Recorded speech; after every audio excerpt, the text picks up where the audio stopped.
Girl must भी thinking कि अब उसकी शादी कहाँ से होगी, वेन्यू क्या होगा। कॉल करता हूं मैं उससे।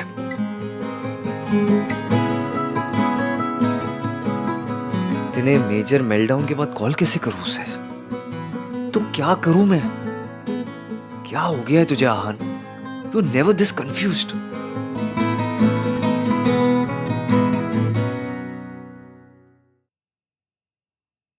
तुम दोनों सोए नहीं अभी तक? नींद नहीं आ रही भैया। दोनों को? क्यों? क्योंकि एक बात अभी तक चुभ रही है। कौन सी बात? ये बात कि हमारे घर पे एक लड़की से बदतमीजी हुई और हमने उसको कुछ कहा नहीं क्योंकि वो लड़के वालों के घर से था। दैट मौसी का भांजा। भाई उसकी बात सुनी गई, सरला आंटी की बात सुनी गई, सिर्फ इसकी की बात नहीं सुनी गई, जबकि उसकी सारी बात सही थी। उसकी बात सही थी लेकिन उसके बात करने का तरीका गलत था। तो सही तरीका क्या होता है भाई? ओ हाँ, उसको तो एप्लीकेशन लिखनी चाहिए थी। To the principal Malhotra house, I beg to say sir यहाँ पर एक बदतमीज भांजा है जो लड़कियों को छेड़ रहा है, प्लीज सी कि लड़कियां सेफ रहें। योर सिंसियरली थैंकिंग यू, इश्की roll number 11। Don't sound as if उसके पास कोई और ऑप्शन नहीं था। अगर उसे कुछ अजीब लग रहा था वो तुझे बता सकती थी, मुझे बता सकती थी। और तुझे क्या लगता है मुझे ईव टीजिंग से प्रॉब्लम नहीं है? मुझे गुस्सा नहीं आता जब लड़के लड़कियों को छेड़ते? लेकिन ये जगराता था, उसे उस लड़की को धक्का मारने की कोई जरूरत नहीं थी, इतना बड़ा तमाशा बनाने की कोई जरूरत नहीं थी। भैया इश्की ने कोई तमाशा नहीं किया। अजीत रश्मि को टच करने ही वाला था। इश्की ने सिर्फ उसका हाथ पकड़ा था। वो खुद इतना ड्रंक था कि वो अपने आप गिर गया। मैंने खुद देखा था। तो उस टाइम क्यों नहीं बोला तूने सोनू? जब सब इश्की पे ब्लेम कर रहे थे तो तूने क्यों नहीं कुछ बोला? बस करना कार्तिक, मैं ऑलरेडी काफी गिल्टी फील कर रही हूँ। अब तू मुझे बैग पैक करा के गिल्ट ट्रिप पे मत भेज।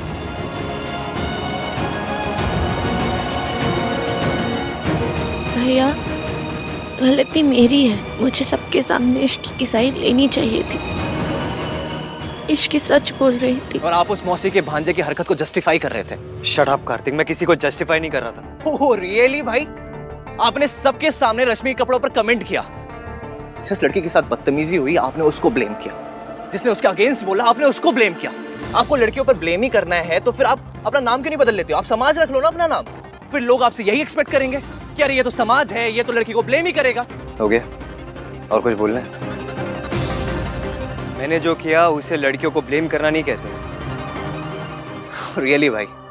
तो फिर क्या कहते हैं आप? प्लीज समझाएंगे मुझे। कॉमन सेंस कहते हैं उसे। अगर तू अपने सोशल मीडिया डिबेट मेंटालिटी से बाहर निकलेगा ना तभी मेरा पॉइंट समझ पाएगा। कपड़े कभी सही या गलत नहीं होते, अप्रोप्रिएट होते या इनअप्रोप्रिएट होते। कल अगर मुझे किसी फ्यूनरल में जाना हो और मैं रेड कलर का लेदर जैकेट पहन लूँ, बेसबॉल हैट लगा लूँ, ऐसे डार्क शेड्स पहन लूँ तो लोग क्या कहेंगे? ऑब्जेक्शन उठाएंगे या नहीं उठाएंगे? एग्जैक्टली क्यों उठाएंगे? क्योंकि मेरे कपड़े इनअप्रोप्रिएट होंगे। आज कोई कॉकटेल पार्टी या कोई संगीत नहीं चल रहा था, जगराता था ये। तो भी भाई it's her life, it's her choice. वो जो चाहे वो पहने, हम डबल स्टैंडर्ड्स नहीं रख सकते। अच्छा चल इमेजिन कर आज चाचू जगराता में स्विमिंग ट्रंक्स पहन के आ जाते तो लोग क्या कहते हैं? It's his life his choice. लोग ये कहते या ये लोग ये कहते कि देखो इस आदमी को, कितना बदतमीज आदमी है, यही कहते ना? कहते कि नहीं? तो डबल स्टैंडर्ड मेरे अंदर नहीं है, समझ तेरी कम है। और बात ना सिंपल सी है, लड़कियों को थोड़ा समझ के चलना होता है, बात खत्म। भाई stop it, I can't take this anymore. Kartik कहाँ जा रहा है? इधर आ।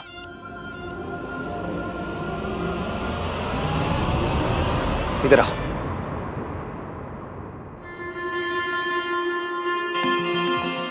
दोनों का पॉइंट ऑफ व्यू अलग है, इसका मतलब ये नहीं कि दोनों की लड़ाई होगी, इडियट।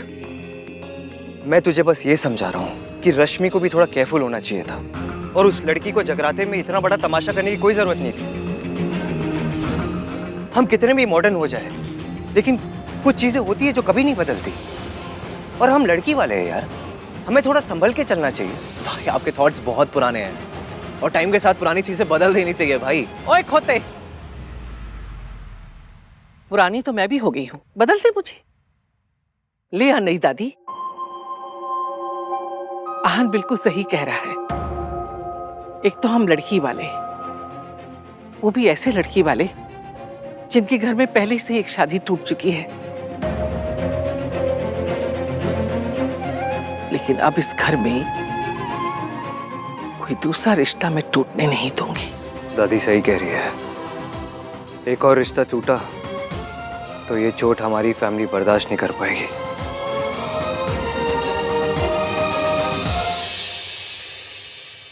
लो जी, आ गए आप।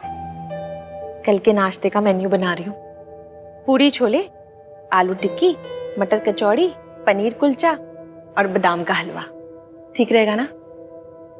आप यहाँ सुबह के नाश्ते का मेन्यू बना रही हैं और वहां सरला जी स्यापे का मेन्यू बना रही होंगी। ये सरला जी भी ना, अब लड़के वाले होने का मतलब ये थोड़े ना है कि मौका मिलते ही तड़का लगा दो। जब देखो कहती रहती है मेरी कोठी इतनी बड़ी है, मेरी गाड़ी इतनी बड़ी है। उन्हें तो ना जी ये कहना चाहिए मेरा ईगो इतना बड़ा है। और वो उनका भांजा मतलब शक्ल से लुच्चा लगता है। की होगी उसने जरूर बदतमीजी। बदतमीजी किसी ने भी की हो रितु जी, माफी तो आहान ने मांगी ना। हाँ जी, और माफी मांगते ही सरला जी रुक भी गई। मुझे तो ना जी मेरी सोनू की बड़ी चिंता होती है।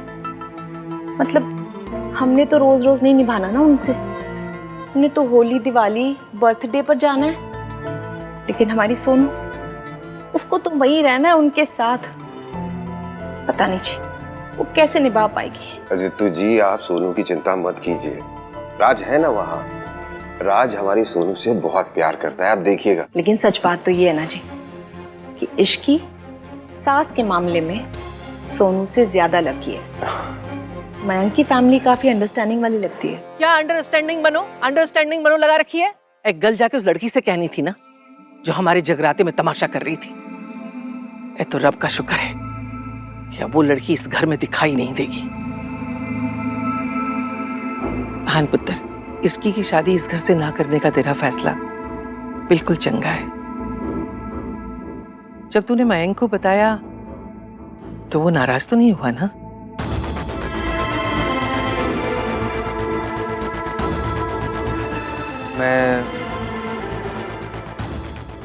मैंने एक्चुअली दादी अभी तक मैंने मयंक को बताया नहीं। क्या? ओ दादी, भाई ने मिंकी भाई को अभी तक नहीं बताया? हाँ, वो क्या हुआ ना दादी, I was caught up Mayank की फियांसे के। और हान भैया कॉट अप विद इश्क। आन पुत्र साफ साफ बोल।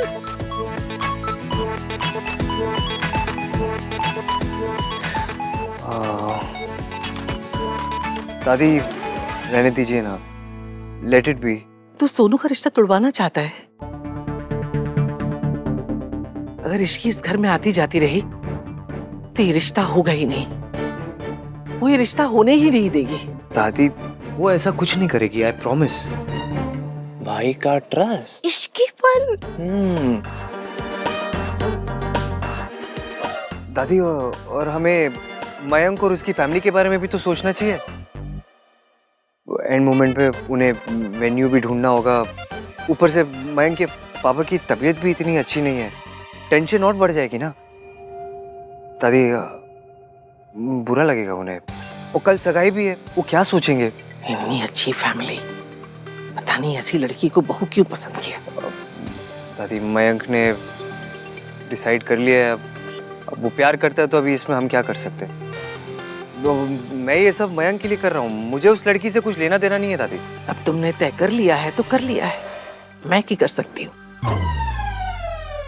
लेकिन पता नहीं,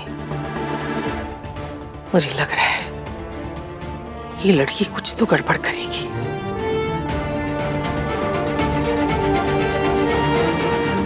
इश्क वाला लव ना ना ना ना ना ना ना ना ना ना ना ना ना ना ना। इश्क का गला घोट दिया। भैया आप इतना कवर अप क्यों कर रहे हो, और आप मान क्यों नहीं लेते कि आपको इश्क के लिए बुरा लग रहा है। मुझे कुछ बुरा नहीं लग रहा उसके लिए। वो तो she had a long day, इसलिए मुझे उसकी लाइफ और कॉम्प्लिकेटेड नहीं करनी। एनीवे मैंने ये डिसीजन फाइनल कर लिया है, उसकी शादी इसी घर से होगी, बात खत्म। ऐसे कैसे बात खत्म? बात तब खत्म होगी जब आप इश्की को सॉरी बोलोगे।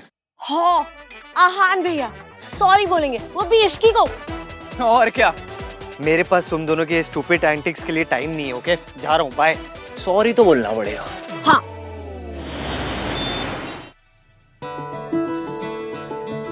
गुलू गुलू, कल ब्रेकफास्ट पे ये पहन के जाना। एक सेकेंड। और ये तेरी सगाई के लिए। दीदी ने मेरी शादी के लिए क्या कुछ नहीं किया था। आज जब मेरी बारी आई है तो मुझसे कुछ भी नहीं हो पा रहा। मासी, गलती आपकी नहीं, आपकी लिस्ट की है। आपने लिस्ट ही गलत बनाई थी। आपको याद है मैंने आपको बताया था मुझे मयंक से शादी से पहले उससे प्यार करना है। पागल है क्या ये कोई अमेरिका जो शादी से पहले ही सब कुछ करना चाहती है? हाँ मासी, आप क्या समझ रहे हो? प्यार करना चाहती हूँ मतलब प्यार में पड़ना चाहती हूँ। अपनी एक लव स्टोरी चाहती हूँ। उसके लिए मैंने एक लिस्ट बनाई है। जो इंसान मेरे लिए बना होगा उसमें क्या क्या गुण होने चाहिए। पर बेटा गुण तो पंडित जी मिलाते हैं ना, कुंडली देकर। मासी, लव स्टोरी की बात में अपनी अरेंज मैरिज वाली बातें मत घुसाओ प्लीज। जिस इंसान में ये सब हुआ ना, मैं उसे इतना इतना इतना प्यार करूंगी जितना कभी किसी ने किसी से नहीं किया होगा। अच्छा, फिर ये लिस्ट तो देखनी बनती है।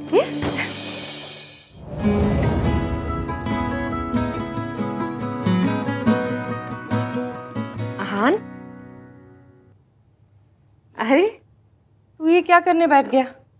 तूने तो सोनू की शादी तक ऑफिस से छुट्टी ली है ना? हाँ चाची, वो कुछ अर्जेंट काम था ना, तो बस। Thank you.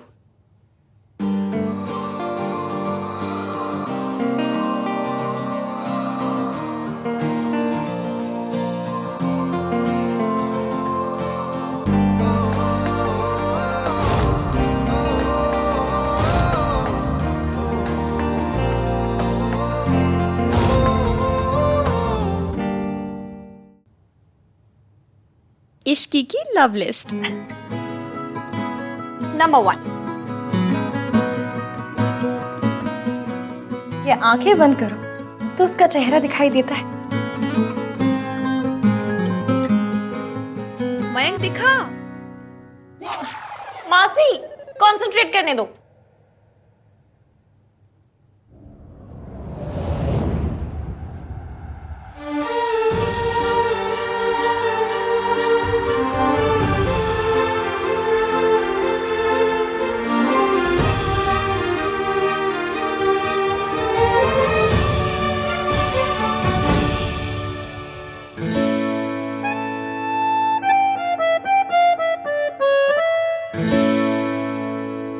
नंबर 2, क्या उसे देख के दिल धड़कता है? दिल का तो पता नहीं, पर कुछ कुछ तो होता है। पर कम से कम वैसा हार्ट अटैक नहीं होता जैसा उस ईवीएम का चेहरा देखकर होता है। उसे देखकर तो इतना गुस्सा इतना गुस्सा इतना गुस्सा आता है ना कि मन करता है कि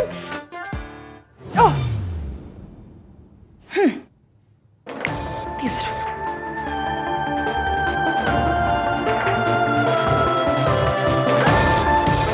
क्या वो अनकही सुन पाता है? सरला आंटी ने तुम्हें फांस रखने के लिए कहा था और तुम यहाँ चुप कर चोरी से ये सब खा रही हो।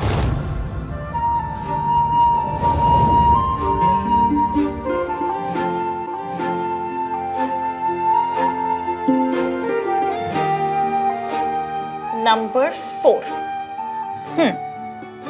क्या वो फैमिली वैल्यूज वाला है? क्योंकि मेरे लिए तो फैमिली बहुत इंपॉर्टेंट है। मैं अपनी मासी को इस जिंदगी से निकालने के लिए कुछ भी कर सकती हूँ।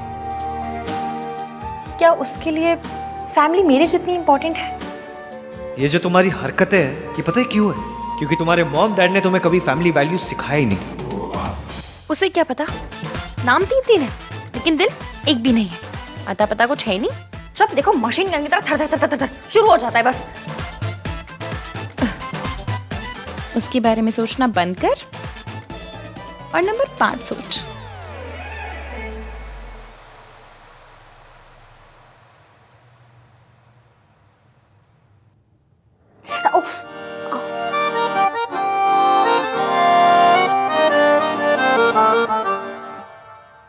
क्या चोट लगने पे उसकी याद आती है? आई नो उसे चोट लगी है, इसका मतलब ये नहीं कि तू यहाँ बैठ के उसके बारे में ही सोचता रहे, पर जब वो फेंट हुई थी बुरा बहुत लगा था। हाँ लेकिन अब वो ठीक है, तो उसके बारे में सोचना बंद कर। अगर गलती से भी कार्तिक या सोनू ने तुझे ऐसे देख लिया ना, तो सालों तक तेरा तमाशा बन जाएगा। इसलिए उसके बारे में सोचना बंद कर।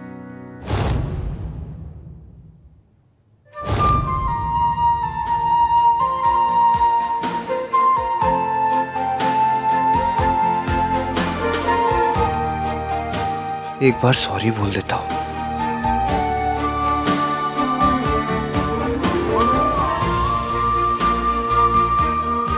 इस टाइम पे कॉल करूंगा तो बहुत अजीब लगेगा।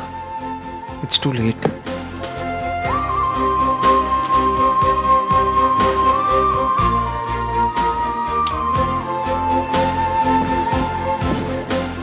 आप बहुत बड़े लोग होंगे, पर इससे आपको किसी और को छोटा समझने की या उनकी परवरिश पर उंगली उठाने का हक नहीं मिलता।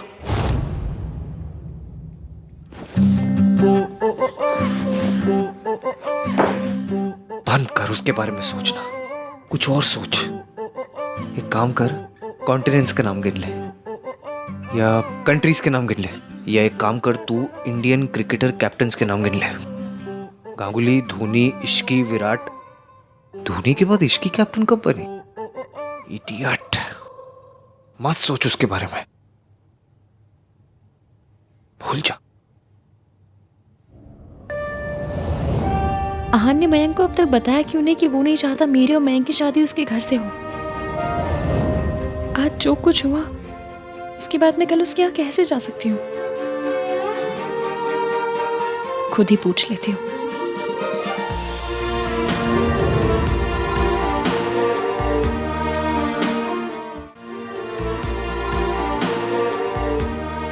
कॉल के लिए लेट हो गया है तो मैसेज कर देता हूँ,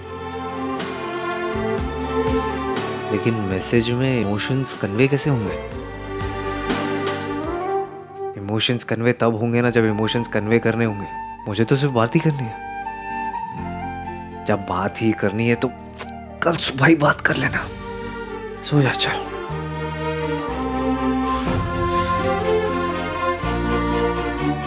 इतना कुछ होने के बाद क्या इश्की कल सुबह आएगी? मुझे कल वहां जाना है या नहीं? कल इश्की आएगी या नहीं?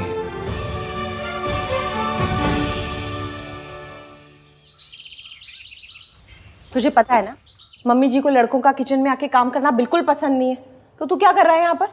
क्योंकि ब्रेकफास्ट दादी के सत्संग ग्रुप के लिए नहीं बन रहा है, जो puri chole would be enough. To be married couples आ रहे हैं मम्मी, मैं उनके लिए जापानीज पैनकेक्स बना रहा हूँ। जापानी खाना? वो लोग तो 2 in 1 बनाते थे ना। अरे तो खाना भी तो बनाते होंगे ना मम्मी, 2 in 1 थोड़ी ना खाते होंगे वहाँ के लोग। हाँ वो भी है। ऋतु, हाँ जी आई। सोनू एग्स दियो, भाई बटर देना।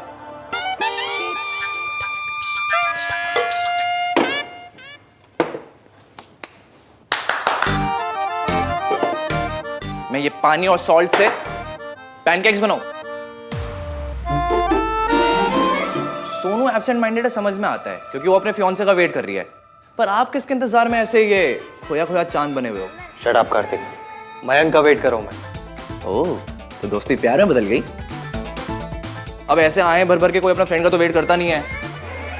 स्याप्पा, क्यों रहे थे? तुम दोनों को 100 बार मना किया है, रसोई में लड़कों का कोई काम नहीं होता। दादी please, cooking basic life skill है, सबको आनी चाहिए ना। तेरे जैसे लड़के को थप्पड़ मारना भी ना बेसिक लाइफ स्किल है, जो सबको आना चाहिए। दादी सही कह रही है। अरे क्यों? क्योंकि एंड ऑफ द डे रसोई लड़कियों की जगह है। इनफैक्ट लड़कियां स्कूल जाके ज्योमेट्री इसीलिए सीखती हैं ताकि परफेक्ट गोल पराठे बना सकें। तू तो पक्का जोरू का गुलाम ही रहेगा। हाँ दादी, मुझे ना कोई मिस वर्ल्ड टाइप मिल जाए बस, फिर हाउस हस्बैंड बनकर घर चलाऊंगा। हट, बकवास ना क्या कर मुझसे।